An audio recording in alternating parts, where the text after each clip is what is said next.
નમસ્તે વિદ્યાર્થી મિત્રો આપનો પ્રશ્ન હતો કે સર આવર્ત કોષ્ટકમાં સમૂહમાં ઉપરથી નીચેની તરફ જઈએ છીએ એમ પરમાણવીય કદમાં વધારો કઈ રીતે થાય છે. તો મિત્રો એને આપણે એક ઉદાહરણ દ્વારા સમજીએ. આપણો સમૂહ નંબર 1 જેમાં આવેલા તત્વો lithium, sodium, potassium, rubidium, caesium અને ફ્રાન્સિયમ છે. આ બધા જ તત્વોની જ્યારે આપણે ઇલેક્ટ્રોન રચનાને ધ્યાનપૂર્વક સમજીએ છીએ ત્યારે આપણને જણાય છે કે ક્રમશઃ જેમ જેમ આપણે ઉપરથી નીચેની તરફ જઈએ છીએ એમ દાખલ થનારા ઇલેક્ટ્રોન જે છે એક નવા જ કોષમાં ઉમેરાય છે. પરિણામે શું થાય છે મિત્રો?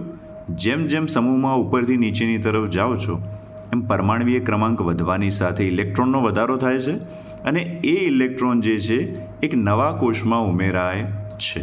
ઉદાહરણ તરીકે હાઇડ્રોજન છે મિત્રો, તો હાઇડ્રોજનમાં ઇલેક્ટ્રોનની સંખ્યા 1 છે, તો એ એક ઇલેક્ટ્રોન એના પ્રથમ કોષમાં ઉમેરાશે. લિથિયમમાં ઇલેક્ટ્રોનની સંખ્યા 3 છે, જેમાંથી 2 ઇલેક્ટ્રોન એના પ્રથમ કોષમાં, જ્યારે બાકી વધેલો એક ઇલેક્ટ્રોન એના દ્વિતીય કોષમાં ઉમેરાય છે. એ જ પ્રમાણે મિત્રો સોડિયમમાં કુલ ઇલેક્ટ્રોનની સંખ્યા 11 છે, જે પૈકી 2 ઇલેક્ટ્રોન પ્રથમ કોષમાં, 8 ઇલેક્ટ્રોન દ્વિતીય કોષમાં અને બાકીનો એક ઇલેક્ટ્રોન એના તૃતીય કોષમાં સમાશે. આમ મિત્રો જેમ જેમ તમે સમૂહમાં ઉપરથી નીચેની તરફ જાઓ છો એમ દર વખતે એક નવો કોષ ઉમેરાય છે અને નવા ઇલેક્ટ્રોન જે છે આ કોષમાં દાખલ થાય છે.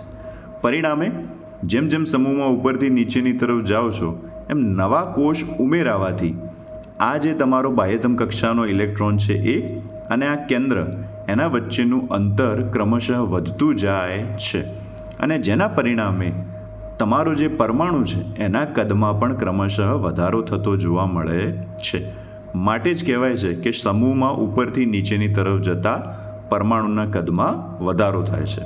આશા રાખું છું કે તમને માહિતી મળી હશે. ખૂબ ખૂબ આભાર.